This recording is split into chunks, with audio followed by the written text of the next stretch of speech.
FGN TV.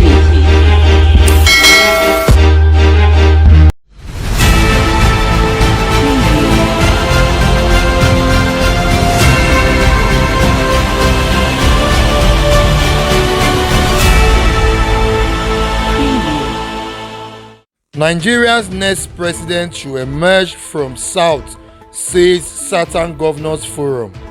Plus, apologize to Sunday Igboho, Wole Soyinka tells FG as Lagos Assembly passes bill to ban suspects parade before media. Hi guys, good morning to you, good afternoon to you, and good evening to you, depending on the location you're watching us from.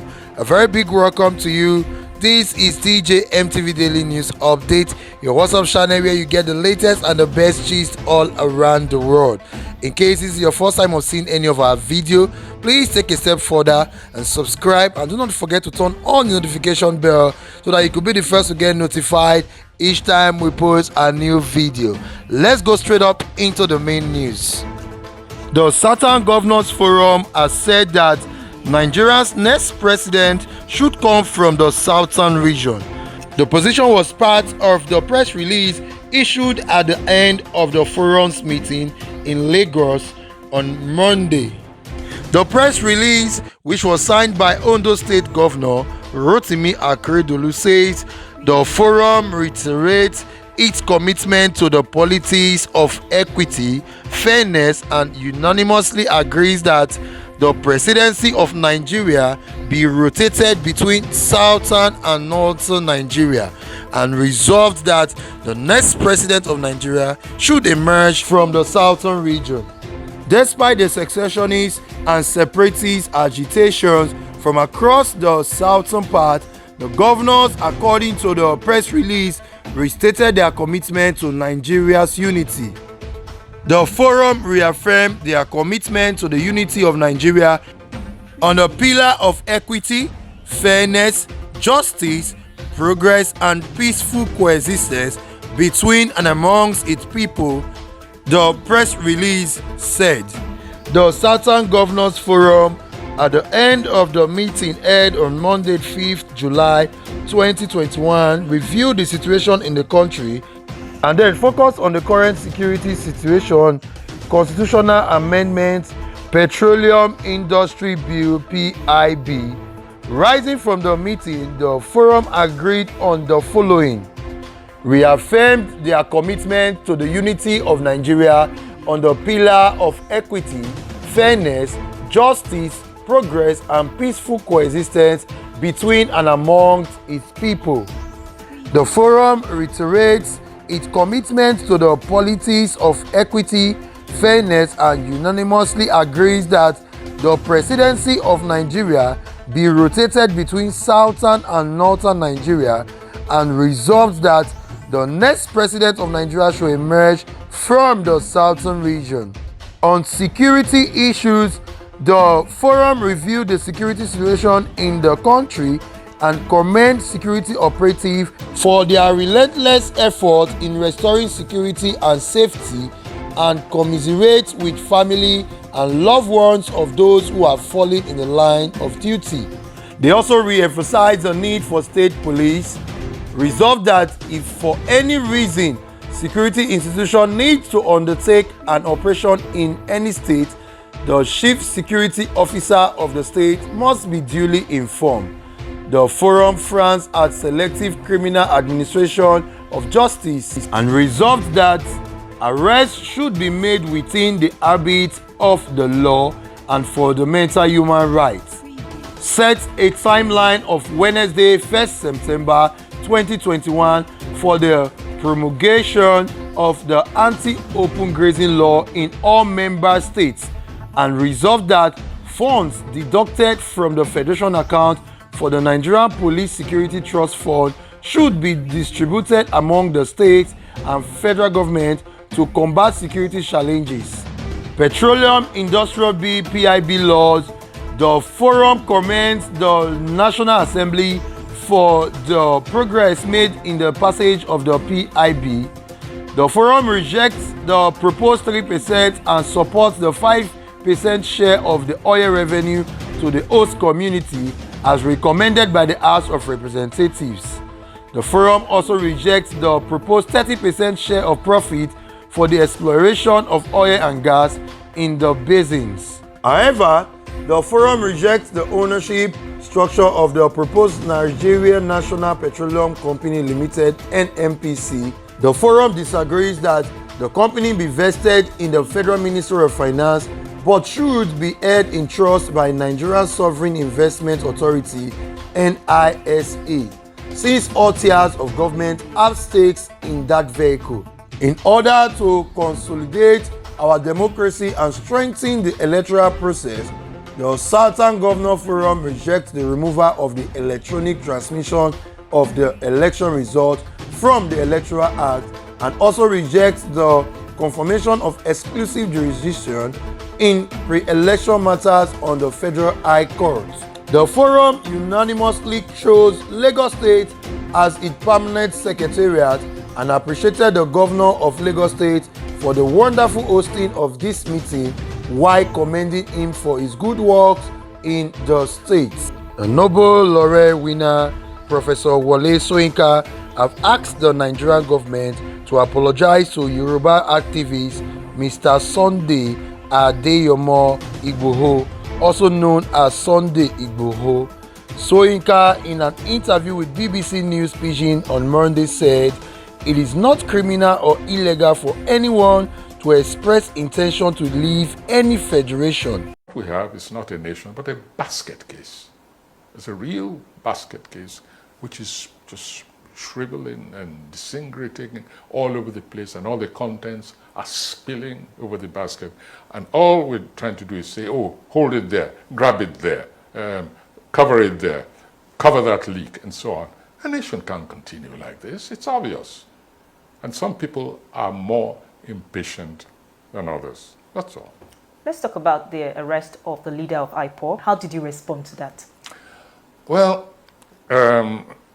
Nigeria, for me, it's not for me to tell the government to prepare itself, because there's going to be a huge squawk when the truth about how Kanu was arrested, when the truth comes out. Our nation is, people are alleging this and that and that. So that's one phase, whether Nigeria has acted outside international law. That's one issue. The second issue, however, has to do with Kanu's conduct outside the nation. There's been a level of hate rhetoric, which is, for me, has been most unfortunate, issuing from Kanu outside. But for me, hate rhetoric is an issue which can only be judged by the laws of any nation. So we come back to the issue, was it right to have, for me, quote unquote, kidnapped? You can say intercepted as much as you want, but I think that Kanu was kidnapped, and that is wrong internationally, and it's wrong morally. Some critics have said that the federal government was fast to arrest Nnamdi Kanu, but when we look at other issues like the bandits still ravaging the northwest and some part of the northeast, the kidnapping still ongoing, and also the issue with the Boko Haram, and you begin to ask that how are they so fast and so quick to arrest? The situation with Ap0l0gize and Nnamdi Kanu and the others are still being left to go unchecked. Yes, I'm glad you asked that question, because that also goes to the heart of what the issue we began with. Why do some people say, look, let's go our way?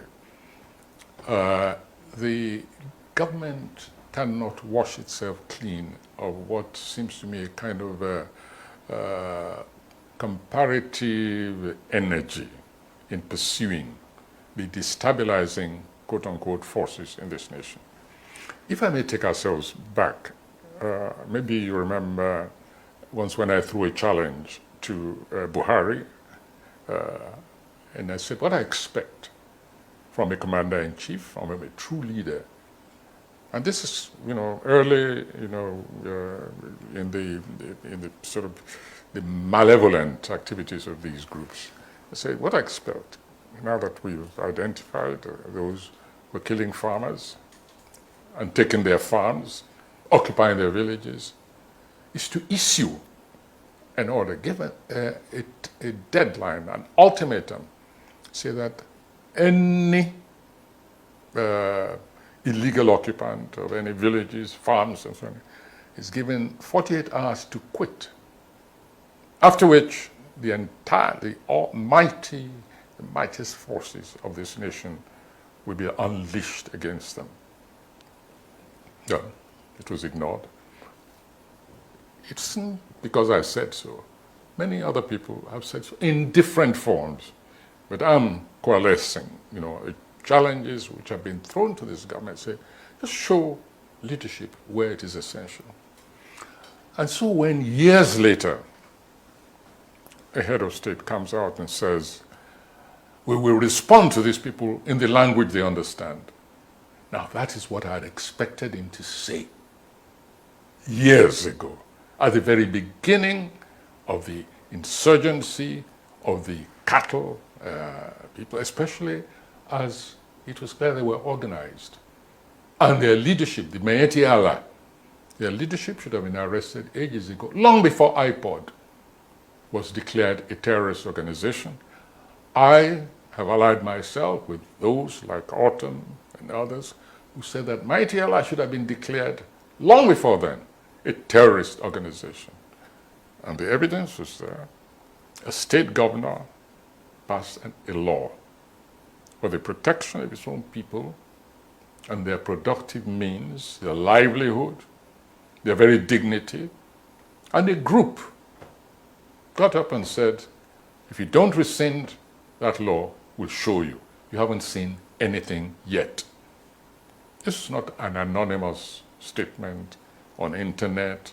It was not fake news. The leadership of Mayeti Allah actually threatened that government and have proceeded to put their money where their mouth is. Nothing has happened to them. We have not seen the same energy, the same deductive, organizational sleuthery mounted against these people. I'm not aware that even one of them has ever been called for questioning. And what did Igboho do? And they didn't even call him for questioning. They just attacked him in the middle of the night. I mean, illegally and constitutionally. So people are right to say there has been an unbalanced, unequal, and irregular approach to security enforcement in this nation. And why should anybody be surprised that one after the other, people are getting up and saying, all right, you cannot secure lives, and overtly, provably, you're clearly showing, shall we say, favoritism to one part of the community against another, whether you're talking about religion, in terms of religion, whether you're talking about in terms of section, ethnic section, whether in terms of profession or whatever, for any reason whatsoever, and say, oh, well, in that case, we don't have a nation. They have a right to say that. And how would you advise the federal government to move forward?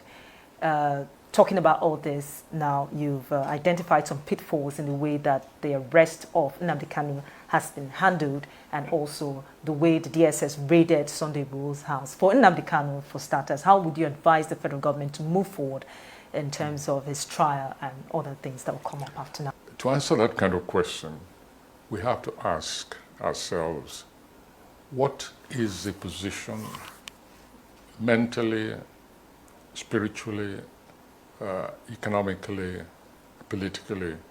What's the state of mind, the collective state of mind of a vast section of this nation at the moment?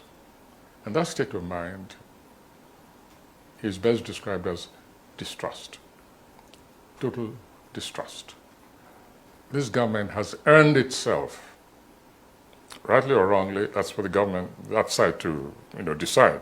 But anybody who's telling this government that the people of this nation still trust it, I'm sorry, if the government believes that, it's really plunging this nation further into the abyss. So when you have this level of distrust, which will be denied, I know, there's only one thing to do, I think, to try and win the trust back of the people. And in political terms, it's called government of national unity as an interim measure, that's all.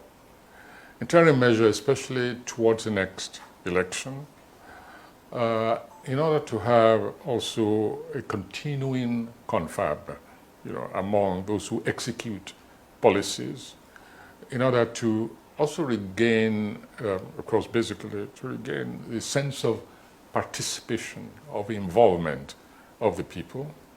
I know it's a very hard pill to swallow, but as I said, it's a kind of as an interim thing. During that process, you will structurally examine the Constitution. Okay, I know they're tinkering with it here, they're tinkering with it there, but then we've been going through that ages. There have been constitutional review committees under various regimes. And sit down, admit your inadequacy, because this has become glaring over years, even before the last election. As I've said over and over again, spoken intimately, very privately and very frankly to members of the government and the ruling party. And the distrust is too deep. And I believe that it's only a confab which operates. He gave examples of people who left a federation or a union to form or join another state, including the Bakassi people of southern Nigeria who succeeded to Cameroon.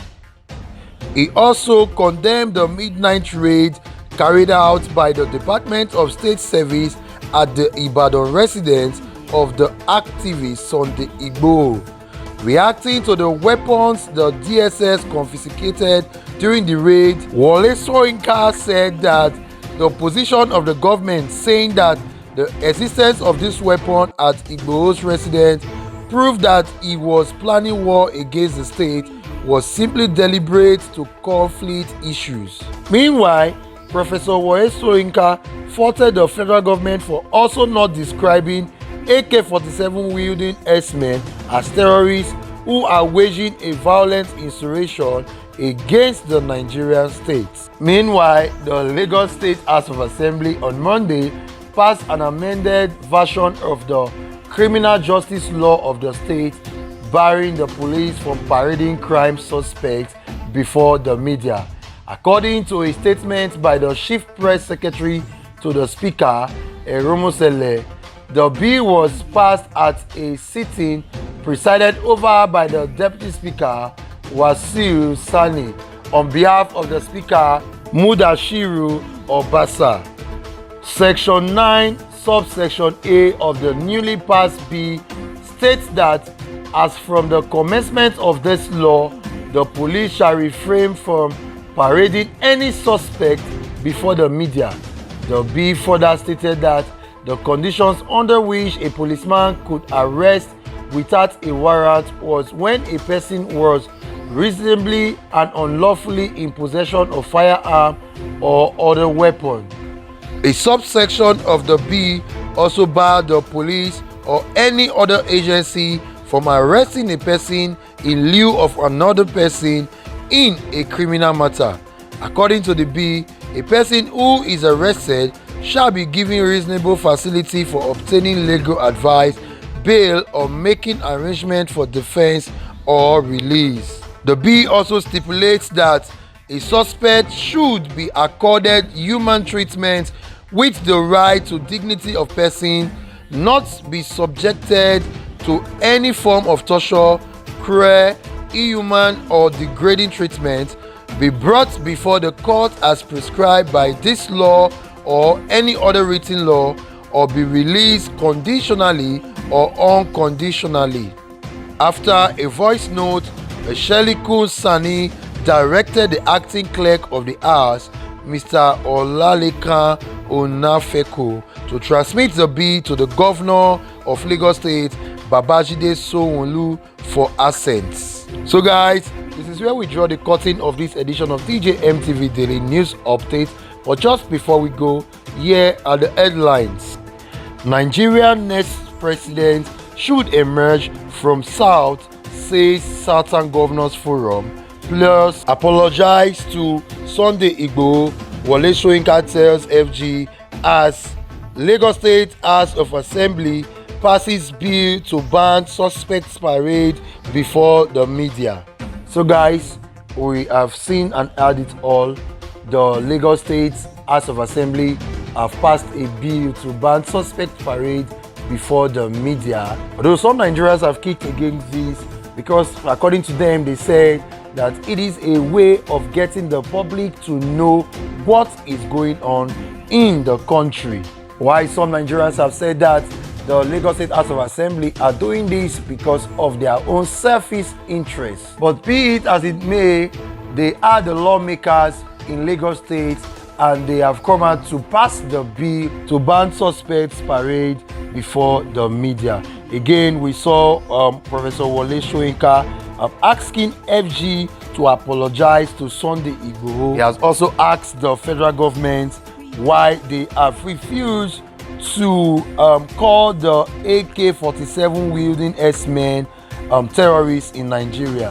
How can the X-Men be allowed to wield AK-47 and no other person is allowed to do same? He also gave instance of how Bakassi left and joined Cameroon.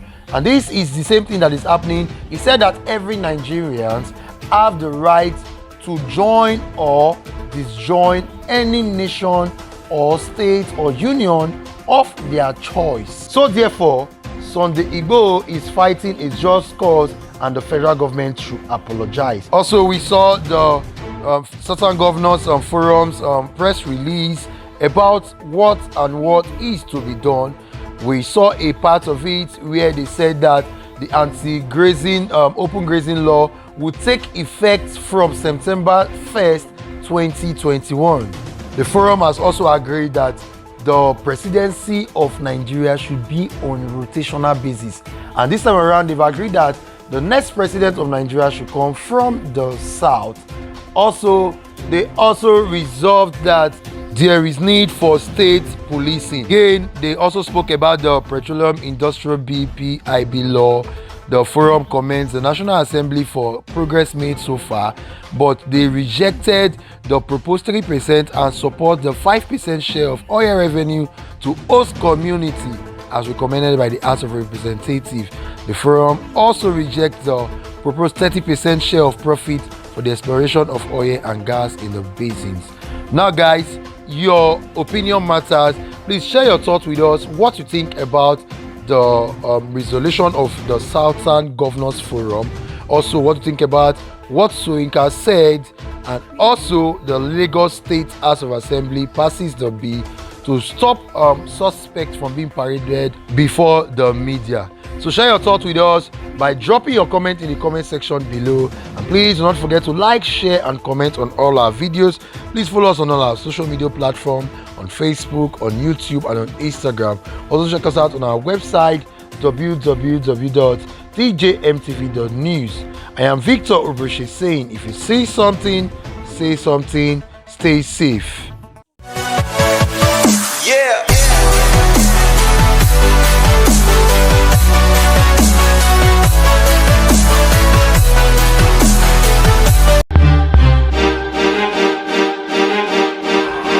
DJMTV.